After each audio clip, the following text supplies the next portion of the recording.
तो श्वास को भरिए।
एक बार फिर बता देता हूँ। गुरु दीक्षा मुँह में कीजिए, उसके साथ श्वास आ रही है जा रही है, उसको देखते रहिए, फील करिए और ध्यान भ्रिकुटी आज्ञा चक्र में रखिए, जहाँ से ओंकार सोंकार की ध्वनि निकलती है। आंखें बंद रख लीजिए, लेकिन सोना नहीं।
तो जब तक हम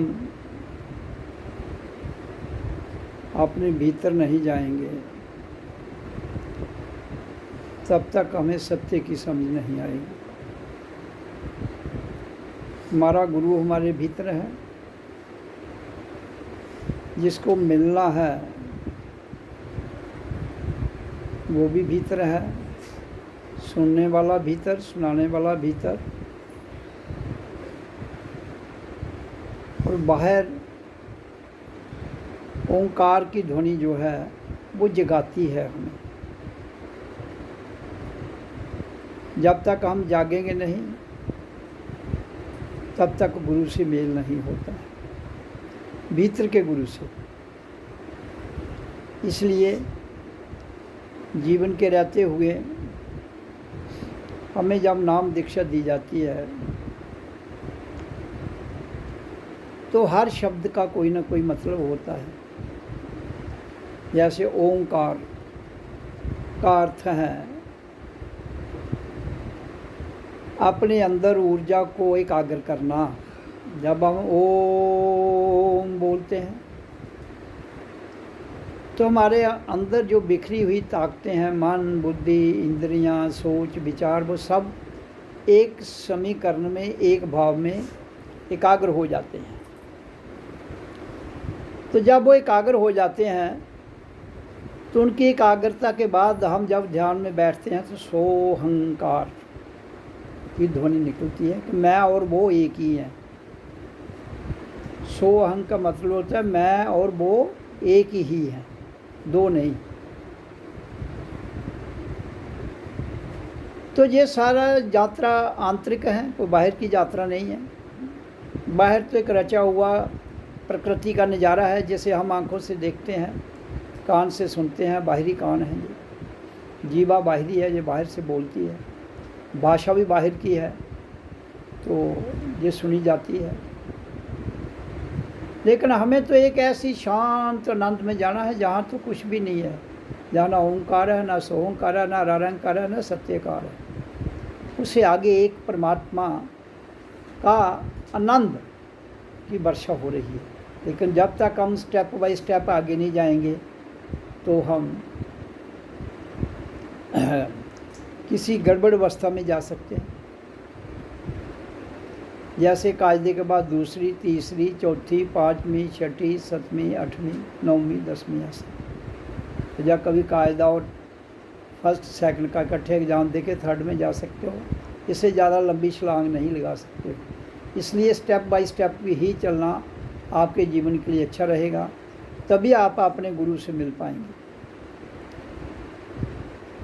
तो ररंकार का मतलब होता है जब हमारे अंदर ध्वनि साउंड निकलती है अपने आप, ररंकार में हमारे भीतर एक आवाज़ चलती है जो हमें सुनाई देती है, तब ररंकार कहना चाहिए। सत्यकार है सतगुरु का द्वार, उसके आगे है परम धाम। और सहस्रार है जहाँ कमल की हजारों पंखुड़ियाँ जो हैं एक डंडी से जुड़कर वो बंद हो जाती हैं और पानी के बाहर रहती हैं, उसको पानी असर नहीं करता है।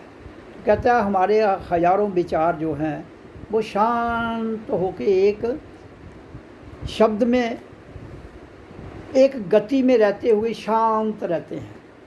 तो ये शब्दों के अर्थ हैं, लेकिन सत्य क्या है, इन सब से आगे जहाँ कोई भी शब्द नहीं रहता है, हम मौन हो जाते हैं, और वो है हमारा परम धाम।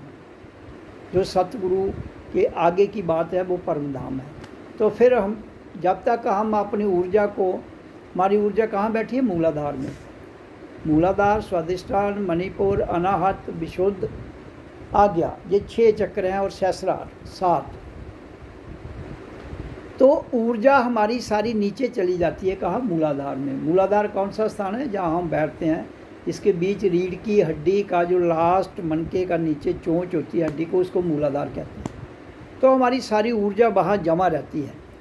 तो जब हम ओम करते हैं, जब गुरु दीक्षा करते हैं, तो वो जो बैठी हुई सोई हुई शक्ति है वो धीरे धीरे जागती है। ओम से बड़ी स्पीड से जागती है, अगर आप मुँह में नाम दीक्षा करोगे तो धीरे धीरे जागेगी। तो इसलिए ओम का उच्चारण करने के लिए गुरु के संगत में रहना पड़ेगा, उसकी बात सुननी पड़ेगी। तो इसलिए ये मुंह में शब्द दे देते हैं, जाओ घर जाके करते रहो, असर कुछ होगा ही नहीं, धीरे धीरे चलते रहो, जीवन चला जाएगा, आप फंसे रह जाओगे। उस परम धाम तक तो तभी पहुंचोगे जब आप अपनी सुषुप्त शक्ति को, जो सोई हुई ताकत है, उसे जगाओगे। तो सोई हुई शक्ति कैसे जागती है,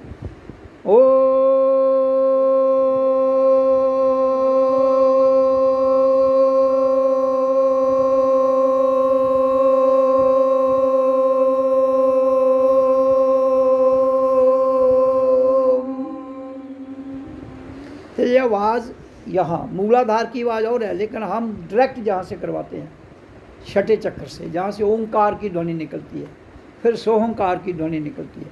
तो ये नीचे की यात्रा जो है ओम, वो भी करवा देगा धीरे धीरे। बच्चा अगर करे छोटी बचपन से, तो वो मेरा 12 साल तक वो यहाँ आ जाता है, फिर वो ओम का जाप कर सकता है। उसके नीचे आप मंत्र कर सकते हो बच्चों के लिए।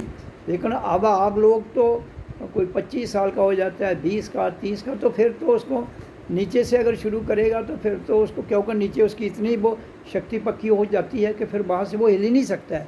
इसलिए ओम का उच्चारण जरूरी है, क्योंकि इसी से हमें गति मिली है। सर्वप्रथम हमारा गुरु प्रकृति में ओम है, और कोई आवाज़ नहीं है गुरु, और ये हमें प्रकृति से यहाँ ले जाती है। फिर आगे आगे के शब्द अपने आप चलते हैं, सोमकार, सत्यकार, परम धाम, अहम ब्रह्मस्मि।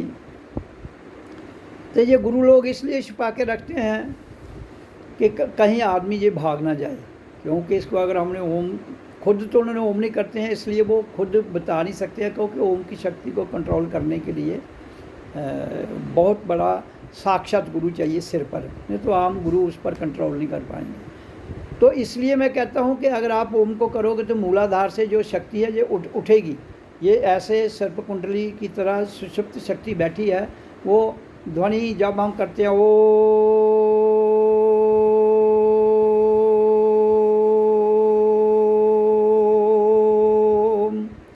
तो वो हिलती है, वहाँ से हिल के खड़ी हो जाती है, फिर वो पिघल जाती है। पिघल के रीढ़ की के द्वारा वो यहाँ आ जाएगी, फिर यहाँ से यहाँ, फिर यहाँ से जहाँ, और फिर पीछे से यहाँ आएगी। तो ये सारी यात्रा अंदर की है। इसलिए कम से कम हमें गुरु नाम दीक्षा को उच्चारण के बाद 2 घंटे बैठो, घंटा बैठो, जितना आप बैठ सकते हो, लेकिन उच्चारण 5 से 10 मिनट जरूर कर लो। उच्चारण नहीं करना तो श्वास को छोड़ लो। अगर मान लो आप श्वास थक जाते हो उच्चारण में, तो अपने श्वास को जैसे श्वास जहाँ तक चली गई फिर छोड़ दो।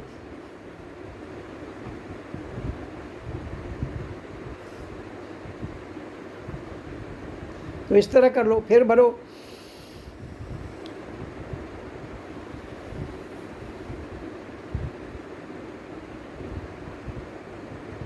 ऐसे भी कर सकते हो।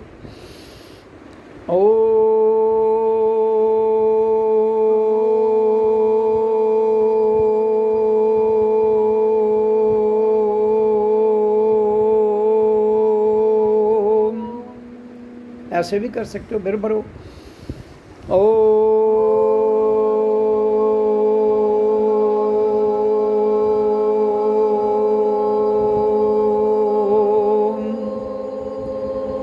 तो हम उच्चारण इसलिए करवाते हैं क्योंकि जो ध्वनि है ओम की, ये प्रकृति की मालिक है, और जब हम इसकी आवाज़ स्वयं से सुनते हैं तो जो संसार की और शक्तियों की ध्वनि है और जो आवाज़ें हैं और मान जो विचलित हो रहा, उसको अपने भीतर घुसने नहीं देगी, जो हमारे गिर्द एक औरा बना लेगी, और उसमें और कोई भी शक्ति घुस नहीं पाएगी। इसलिए उच्चारण के द्वारा करिए तो ठीक है।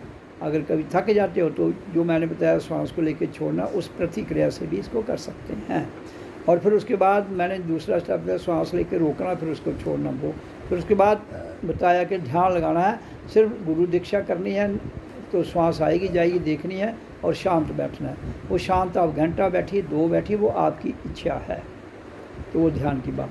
तो जब ये मैं कह रहा हूँ कि ये शक्ति सुषुप्त शक्ति आएगी, धीरे धीरे धीरे धीरे ये जहाँ आएगी जब, तो ये जाग जाएगी, सिस्टम खुल जाएगा, और जहाँ से हमें एक ज्योत प्रकट होगी। हमारे आज्ञा चक्र में जब हमारी 3rd आई खुल जाती है, ओम सोहंग में बदल जाता है, तो वहाँ से एक प्रकाश निकलता है ज्योत के रूप में, और जहाँ से लगता है फिर सोहंग के मैं और वो ज्योत एक ही हैं। आगे की यात्रा शुरू हो जाती है। इसके नीचे गुरु नहीं है, इसके नीचे प्रकृति है। प्रकृति का गुरु इसके नीचे हो सकता है, वो ओम है, लेकिन इसके आगे उसकी यात्रा परम धाम तक, सत्य लोक और परम धाम तक यहाँ जाना है। फिर इसके आगे शरीर से लग यहाँ तक जीवात्मा यात्रा करती है, उसके आगे आत्मा यात्रा करती है। तो ये हमारा शरीर में जिस दिन दुनिया बनी उस दिन से ये एक निश्चित रूप में रखी हुई व्यवस्था है जो बदल नहीं सकती, ना कोई इसको बदल पाएगा। तो ये ऑटोमेटिक है, आपको केवल करना है। क्रिया करते जाओ, अक्रिया में चले जाओगे। फिर आपके भीतर से मैंने कहा ना, अनाद नाद ध्वनि, जिसको रंकार कहते हैं, वो चलती है, वो सुनना चाहिए। वो जब सुनती है तो ध्यान उसी के द्वारा लग जाता है, तो जिसको अनाद नाद ध्वनि भी कहते हैं। तो ये मैं आपको इसलिए बता रहा हूँ कि हमें जितने भी नाम शब्द दिए जाते हैं उनका एक लिंक है एक दूसरे से, भाषा का परिवर्तन, जैसे अनत नाद ध्वनि अरारंकार एक ही बात है, लेकिन लोग भ्रमित हो जाते हैं, अरारंकार कुछ और है, अनाथ नाद ध्वनि कुछ और है। ऐसा कुछ नहीं है, क्योंकि भ्रिकुटी के बाद जो आज्ञा चक्र के बाद की यात्रा है वो सबकी एक जैसी होगी, चाहे वो राधा स्वामी जाए, कहीं और जाए, कहीं और जाए, जहाँ मर्जी जाए, क्योंकि उसके नीचे यात्रा आपकी अलग अलग रास्ते हैं। लेकिन भ्रिकुटी के बाद एक ही मार्ग है, जो सेंट्रल प्लेस है, जहाँ से जो भी व्यक्ति नार या नारी भजन करता है, अगर वो यहाँ का उसका थर्ड आई खुल जाती है, आगे चक्र खुल जाता है, कुंडली जागृत हो जाती है, तो आगे की यात्रा एक ही दिशा में जाती है। वो करनी है, उसके लिए आपको अभ्यास करते करते बैठना है, घंटा 2 घंटे, पूरी रात भी बैठो तो कम है, तो तब जाकर आपका सिस्टम जागेगा। और फिर जीव आत्मा जहाँ तक जाती है, देखो हमारा सर्वप्रथम सिस्टम क्या है, शरीर है, फिर मन है, फिर बुद्धि है, फिर विवेक है, फिर विवेक के बाद हंस है, और उसके बाद है जीव, फिर है आत्मा, फिर है परमात्मा, फिर हमारे भीतर का सतगुरु है, जो हम सब को जगाता है, और वही इसका अल्टीमेट मालिक है। वो मालिक कौन हो सकता है? जिसके पास शरीर है, अगर उसने वो यात्रा की। परमात्मा बिना इंसान के कुछ नहीं कर सकता, बिना इंसान के ना तो कोई बता सकता है कि परमात्मा है, तो बिना शरीर के ना हम भजन कर सकते हैं, ना करवा सकते हैं। इसलिए देहधारी गुरु की बहुत बड़ी महत्ता दी गई है, बशर्ते कि उसने ये यात्रा तय की है। परमात्मा को मैं उसके आगे कम मानता हूँ, सतगुरु को देहधारी जिसने ये यात्रा की है वो उससे ऊपर है। तो इसलिए आप सबके अंदर वही सतगुरु बैठा है, मेरे अंदर भी वही सतगुरु है। आप जगा लोगे, उसमें लीन हो जाओगे, तो आप भी सतगुरु हो। अगर नहीं लीन हुए तो जिस भी अवस्था में हो तो वही रह जाओगे। जैसे हम बच्चे को स्कूल में डालते हैं, तो हम कहते हैं जी बच्चा हमारा डॉक्टर बने, तो 10वीं पास नहीं करेगा तो डॉक्टर कैसे बनेगा भाई? 12वीं पास करनी पड़ेगी, जो निजम है यहाँ के व्यवस्था में। फिर उसके बाद सीट मिलेगी, डिग्री करेगा, फिर डॉक्टर बनेगा, वैसे इंजीनियर, वैसे ही प्रोफेसर। हाँ, अगर कोई छोटी मोटी नौकरी करनी है तो 12वीं पास करनी पड़ेगी, लेकिन उसके बाद कंपटीशन है, तुम उस कंपटीशन में जीत पाते हो, आगे निकल पाते हो तो नहीं तो रहोगे। तो यही इसी स्पिरिचुअल लाइन में भी, आध्यात्मिकता में भी यही व्यवस्था है। पढ़ने तो हज़ारों लोग जाते हैं, तो गुरुओं के पास भी आजकल भीड़ लगी हुई है, लेकिन कौन जानता है अपने आप को? मानना किसी को नहीं है। आपने नाम शब्द दे दिया, करो, मानना नहीं है। जिस दिन खुद जानोगे, खुद अनुभूति करोगे, उस दिन मान लो। बिना अनुभूति किए मत मानो, आप भ्रमित हो जाओगे, आप भड़क जाओगे। कुछ देर तो चलोगे, उसके बाद भड़क जाओगे। फिर खाली गुरु की मूर्ति रख दोगे घर में, खुद माथा टेकते रहोगे। गुरु तो कहते हैं मेरे को माथा टेकने की ज़रूरत ही नहीं है, लेकिन तुम फिर एक प्रथा में फंस जाओगे और अपने असली अवस्था से भी नीचे गिर जाओगे। इसलिए मैं कहता हूँ, गुरुओं को भी कहता हूँ, और जो गुरुओं के पास जाते हैं उनको कहता हूँ, ना गुरु उनको बेवकूफ़ बनाए, ना वो बेवकूफ़ बने। जानिए, शब्द कीजिए, शब्द करके जानिए कि आप अपने लेवल को कहाँ तक उठा सकते हो। You your self is Guru, you your self is God, you your self is supreme power. Supreme power का अर्थ है कि हम उससे जितनी शक्ति चाहिए ले सकते हैं, साधन हमारे पास है। परमात्मा है क्या? एक ऊर्जा, एक डिवाइन ऊर्जा, एक दिव्य शक्ति इतनी है कि जिसकी हम नाप तोल नहीं कर सकते।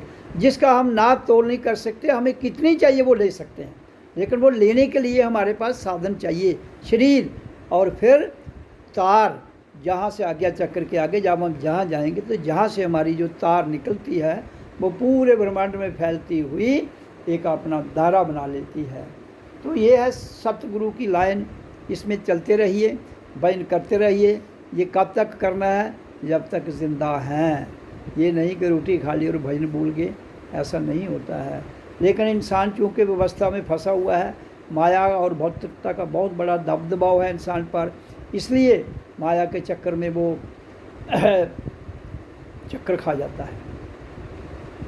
क्योंकि जो उसका पहला फ़र्ज है वो पीछे रह जाता है। जो फ़र्ज 2 नंबर पर, 3 नंबर पर, 4 नंबर पर समाज, रिश्तेदार, बच्चे, जितने भी जो जिनके प्रति आदमी अपने आप को हर अकथ प्रयास कर रहा है, उनका जीवन उठे, अपने जीवन को धूमिल कर देता है। इसलिए उनको जगाइए, बचपन से ही बच्चों को जगाइए। ये माता पिता का फ़र्ज है। सबसे ज़्यादा फ़र्ज माँ का है, बच्चों को कैसे चलाना है, उनसे कैसे कार्य लेना है। और बच्चों को बड़े प्यार से समझाकर उनको समझाइए, इसको करो, उनको बैठाओ। जैसे तुम स्कूल में उसको भेजने के लिए पैसे भी लगाते हो और अपना मेहनत भी लगाते हो, सब कुछ लगाते हो। जो 1 नंबर नहीं है, 2 है। माया तो 2 नंबर की चीज़ है, 1 नंबर की चीज़ है। 1 नंबर तो परमात्मा है, 1 नंबर तो आत्मा है, 1 नंबर तो डिवाइन पावर है। तो जब तक वो उसको बैलेंस नहीं करेंगे तो 2 नंबर से तो बैलेंस होगा ही नहीं। फिर तो कल को वो माया के चक्कर में घूमते हुए माया इकट्ठी करें ना करें, कर लेंगे तो भी परेशान, नहीं करेंगे तो भी परेशान चले जाएंगे। जब तक वो भीतर से सतगुरु का आनंद की वर्षा जो हो रही है उस परमपिता परमात्मा की हम सब के ऊपर, वो ले लीजिए। लेकिन मिलेगी तभी जब तुम भीतर से उसको जुड़ोगे। खुद से दूसरों से जुड़ोगे तो नहीं। अपने सतगुरु से अपने भीतर से जुड़िए और जो आनंद की बारिश हो रही है उसे बड़े प्रेम से लीजिए, और तभी जाकर ये संसार का सिस्टम जागेगा। संसार में तो जात पात ही खत्म नहीं हो रही है। जिसके अंदर से जात पात नहीं खत्म होती वो गुरु के दरबार में नहीं जा सकता। मेरे से लेकर ले ले, ये मैं बता दूं आपको। पहले तो आपको जात पात से निकलना पड़ेगा, पहले आपको धर्मों से निकलना पड़ेगा, पहले तो आपको भाषा से निकलना पड़ेगा, जो नस्ल है उससे निकलना पड़ेगा।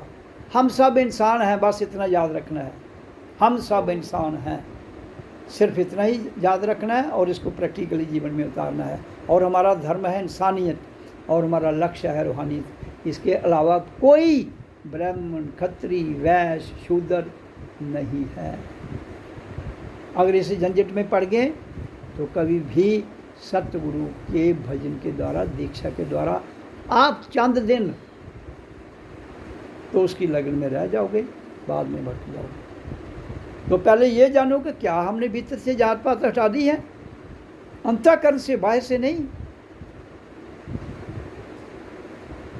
तो अगर ऐसा कर सकते हो, कर लेते हो, तो फिर संभव है। गुरु तो बहुत दूर की बात है, बहुत दूर की। जहाँ ना आपकी जात है, ना बरादरी है, ना कोई भाषा है, ना कोई तकरार है, वहाँ तो है ही कुछ नहीं। ये तो यहाँ प्रकृति से निकलने के लिए ओम का उच्चारण दिया जाता है। ओंकार, सोंकार, रारांकार, सत्यकार, सहस्रार, ये तो प्रकृति के शब्द हैं सारे। तो इनसे तो निकलो। जब हम इसी से नहीं निकल पाएंगे तो क्या गुरु तो क्या चेला। दोए करगन मेला मेला तो नठियागन। तो इसलिए मैं आज की जनता को बड़े बेबाक रूप में ये अपने डंके की चोट पर कहता हूँ कि इन चक्करों से निकलिए, खुद को जानिए। ऐसे मत विश्वास कीजिए। मैं कभी नहीं कहता हूँ मेरे पर विश्वास करो, मैं कहता हूँ करो और जानो, करो और जानो। लेकिन आपको छोटे छोटे तड़ाकों से ये जो अपने रिश्तेदार, ये वो बच्चे, इनके प्रति आपका जो फ़र्ज है वो निभाओ। जैसे आपके माँ बाप ने आपके प्रति निभाया है ऐसे आप निभाओ। लेकिन इनको जगाओ, बच्चों को जगाओ। वो जागेंगे जी किसके द्वारा?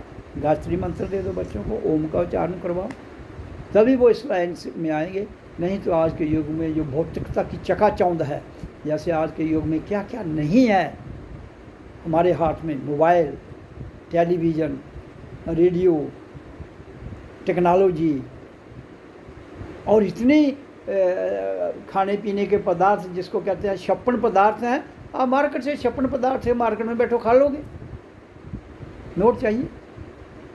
तो ये सब कुछ आजकल जो पुराने ज़माने में कहता था इतने पदार्थ, ये चीज़ें, वो चीज़ें होंगी। तुम तो रोज़ टेलीविज़न में कोई दिल्ली में बोल रहा है, कोई अमेरिका में बोल रहा है, यहाँ घर बैठे सुन लो। मोबाइल यहाँ से उठाओ, अमेरिका में फ़ोन कर लो। आज तो मॉडर्न युग में आप कहाँ से कहाँ जा चुके हो। जो पुरानी जितनी भी आस्थाएं थी वो आप प्रैक्टिकली उजागर हो चुकी हैं। अब वो प्रैक्टिकली हो चुकी हैं, तो उसके आगे एक चीज़ है जो प्रैक्टिकली आपके पास है, वो है आनंद। वो नहीं मिलेगी, वो इनसे नहीं मिलेगी। पदार्थों से मज़ा मिल सकता है, पदार्थों से कष्ट मिल सकता है। आपको बड़ा स्वाद है पदार्थ का, ज़्यादा खाइए पेट दर्द हो जाएगी, खा के देख लीजिए। तो पहले तो आया मज़ा खाने में, फिर होगी पेट दर्द, तो दिक्कत होगी। तो ये पदार्थ आपको मज़ा और दिक्कत तो दे सकते हैं, इसके अलावा कुछ नहीं। लेकिन आपका अपना आप आपको आनंद दे सकता है, आपका अपना आप आपको जगा सकता है। आपका अपना आप ही आपका सबसे बड़ा गुरु है। उससे मिलिए, उसे जानिए, उसमें लीन रहिए, वो ही सत्य है। लेकिन सत्य को हम बयान नहीं कर सकते। चर्चा हम किसकी कर रहे हैं? चर्चा शब्दों की है, लेकिन ये शब्दों की चर्चा भी बंद हो जाएगी। लेकिन शुरू में तो कुछ ना कुछ जो प्रकृति का सिद्धांत है, उसमें शब्दों की चर्चा से ही निकल के आगे जाया जाता है। क्योंकि परमात्मा ने जिस दिन सृष्टि की रचना की, उस दिन ये सब कुछ रच दिया था। लेकिन हम उससे, संसार के जो लोग हैं, वर्तमान में भौतिकता की चकाचौंध में फंस गए हैं और परमात्मा की चकाचौंध से हट गए हैं।